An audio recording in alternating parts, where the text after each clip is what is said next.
10분은 넘지 마십시오.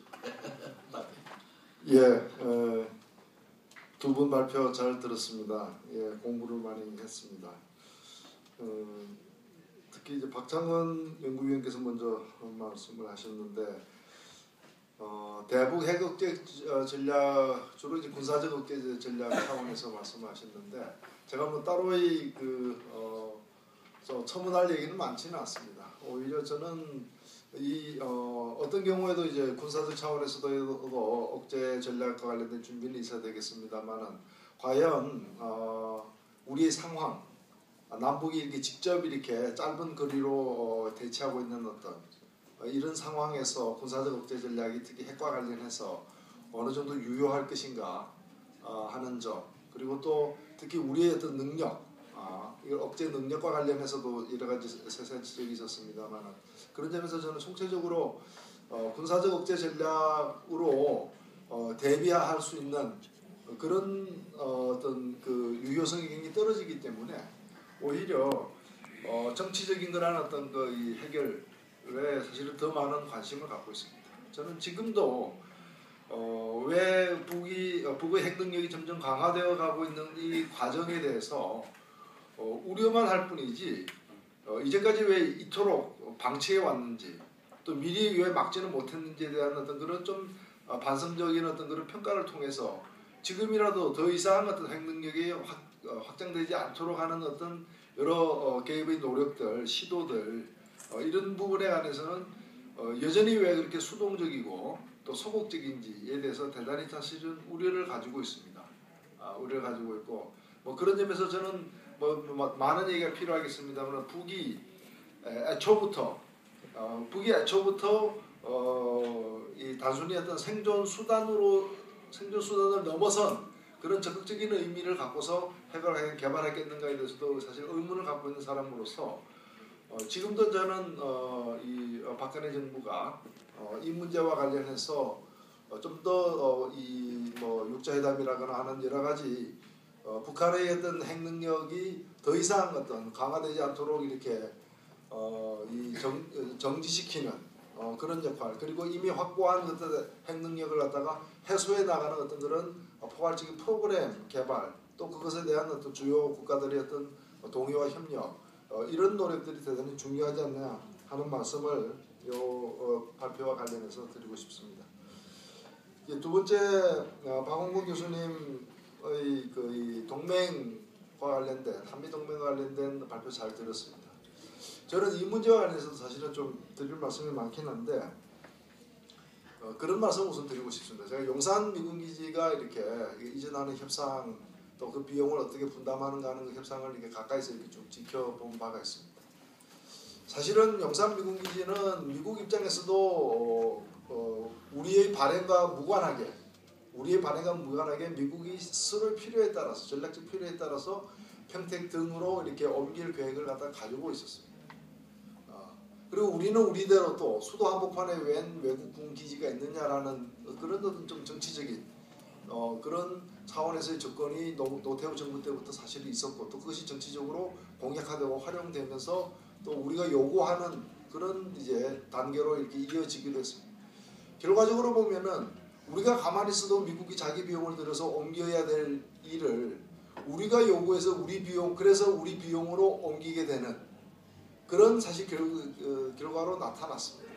그래서 해외 주둔하는 미군 기지를 옮기는 역사와 관련해 가지고 가장 미국이 성공적으로 자기 돈을 적게 들인 그런 케이스가 용산 미군 기지 이전이라는 미국 스스로의 어떤 평가도 있게 되는 그런 꼴이 됐고, 우리로서는 가장 잘못한 협상이 사실 되어버렸습니다. 저는 똑같은 유사한 일이 이 전자권 문제와 관련해서도 일어나고 있는 게 아닌가 이렇게 생각합니다. 사실은 이 전자권 문제는 주한미군의 어떤 지역 역할 변경과 맞물려 있습니다.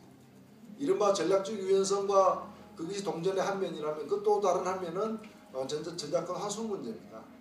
이건 분리될 수 있는 것이 하나의 몸통이라고 저는 사실은 보여지는데, 이 부분과 관련해서 과거에 현재 야당들이 집권했을 때는 이 전자권 문제를 대단히 좀 민족주의적 그런 관점에서 전자권을 환수받으면 그것이 자주국방이 막 되는 것처럼 그걸 강조하면서 그래서 마치 이걸 전리품처럼 정치적 전리품처럼 받아내면서 그러다 보니까 거기에 딸려 있는 전략적 유연성, 지역 역할 변경, 또 지역 역할 변경에 따른 한반도의 새로운 안보의 위험 요소의 등장, 중국 문제라거나 이런 부분은 너무 과소평가하고 쉽게 받아들이는, 거의 묵인하다시피 받아들이는.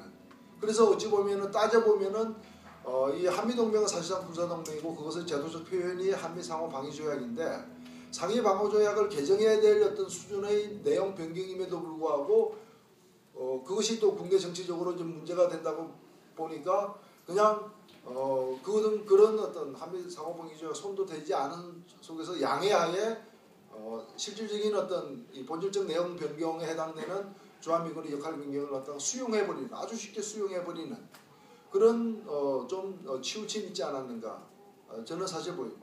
그건 지금 마찬가지입니다. 현 정부 그 반대 정치 세력들도 전작권 환수, 조기 환수가 갖는 여러 가지 어떤 안보 불안 요인의 어떤 심각한 어떤 이제 문제 제기. 사실은 이 문제는 아까도 말씀드렸죠. 제가 볼 때는 이 전작권 환수 문제는 주한미군의 어떤 지역 역할 변경의 큰 프로그램의 일부입니다.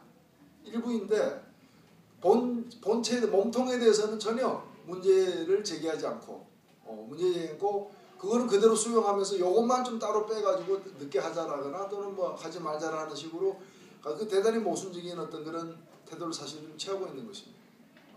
그건 마치 요즘에 일본의 집단적 자위권과 관련해서 한편으로는 우리가 전작권을 갖다가 환수받지 않겠다라는 어떤 입장을 취하는 현 정부가 집단적 안보와 관련해 가지고는 일본에다가 집단적 자위권을 갖다가 인정하되 한국에 올 때는 우리 정부의 허락을 맡아라는 식으로 어찌 보면 좀 모순된 태도를 갖다가 취하는 것하고도 유사한 그런 문제가 있지 않느냐라는 것입니다. 그런 점에서 저는 우선 과연 지금 한미동맹의 존재 이유가 북한의 위협이라고 했는데 이미 한미동맹은 미국의 어떤 필요와 요구에 따라서 변질되어 가는 과정에 있다는 것입니다. 지금 사실은 주한미군의 역할 변경이 어느 선까지 서로 구체적으로 합의됐는지 국민들도 모르고 저도 모릅니다. 유사시에 미군은 다른 지역에 갈 수 있어도 한국군은 못 간다는 것인지 아니면 미국의 일각에서 해석하듯이 한국군도 그렇게 갈 수 있다라는 것인지 어디까지 역할이 변경되는 것인지에 대해서 밀실에서 그냥 얘기되고 나중에 유사시에는 정말 알아서 그냥 해석해버리는 그런 상황이 올 수도 모르는 그런 식으로 지금 문제가 좀 처리되고 있는 것이 저는 문제가 아닌가 생각됩니다. 그런 점에서 사실은 한미동맹의 변화 문제는 한미동맹은 우리만의 어떤 조약이 아닙니다. 우리와 미국과의 조약입니다. 우리의 필요도 있는 것이고 미국의 어떤 사정도 사실은 있는 것입니다. 있는 것이기 때문에 우리의 관점에서 우리가 북한의 위협에 대해서 이걸 방어하기 위해서 한미동맹이 있다라는 식으로만 접근하는 문제가 아니라 미국은 미국대로 90년대 이후로 어떤 전 세계적인 미국의 어떤 재배치 계획과 관련된 구상을 갖고 있고 자기 필요가 있고 그에 따라서 어떤 변화를 시도하고 있는가도 감안해서 한미동맹의 변화 문제를 갖다 봐야 되는 게 아니라 문제는 훨씬 복잡하다는 것이죠. 사실 지금의 한미상호방위조약은 북한의 위협 때문에 생긴 조약임은 분명하지만 이것을 변화시키려는 요인은 북한의 위협 하나가 커지냐 적어지냐의 문제만이 아니라 북한의 위협이 상존한다 하더라도 혹은 북한의 위협이 변한다 하더라도 또 다른 고려해야 될 다른 요소들, 다른 필요들이 특히 미국 측에 의해서 제기되고 있는 게 현실이라면은 이것은 미래에 북한의 위협이 소멸될 때 한미동맹이 변한다거나 하는 그런 우리의 어떤 뭐 추론과 대비도 필요하겠지만은 이미 변하고 있는 현실에 대해서 어디까지 우리가 수용할 수 있고 어느 것이 가장 바람직한 합의 형태인가에 대해서도 이제는 좀 공론화장에서 얘기해야 되지 않겠는가 하는 게 이 주제에 대한 저희 소견입니다. 네, 감사합니다. 여기 핵심적인 문제를 의정단장에서 계시면서 관철한 문제인데 제가 지난 노무현 정부 때 이 국방발전부 자문 문제를 책임지라고 해가지고 여러 위원들과 같이 노무현 대통령하고 그 고인이 되셨습니다만